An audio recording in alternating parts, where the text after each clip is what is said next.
నమస్తే అండి. 15వ తేదీ ఈవినింగ్ అయితే మేము డీమార్ట్కి అయితే వెళ్ళాము. ఆలు పరోటా అలాగే మాకు కావాల్సిన కొన్ని ఐటమ్స్ అయితే కొన్నాము. తీసుకొచ్చిన వెంటనే ఫ్రిడ్జ్లో పెట్టేసి పొద్దున్నే టిఫిన్కి వేడి చేసి తిందామని ఓపెన్ చేశానండి. చూస్తున్నారు కదా, ఆలు పరోటా పరిస్థితి అయితే ఇలా ఉంది. మొత్తం అన్నీ బూజు వచ్చేసాయి అన్నమాట. తీసుకునేటప్పుడు మేము డేట్ చూసే తీసుకున్నామండి. ఇంకా ఒకరోజు డేట్ ఉందని తీసుకున్నాము. అక్కడ ఉన్న డేట్ ఒకటి, ఇక్కడ ఉన్న ఆలు పరోటా అయితే ఒకటి, ఇలా ఉందన్నమాట.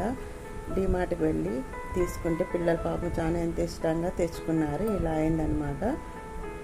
పేరు గొప్ప ఊరు దిబ్బ అంటే ఇలానే ఉంటుందన్నమాట. బయట పడేస్తే కనీసం పిల్లలు కూడా తినడం లేదు. వాసన చూసి వెళ్ళిపోతుంది చూడండి.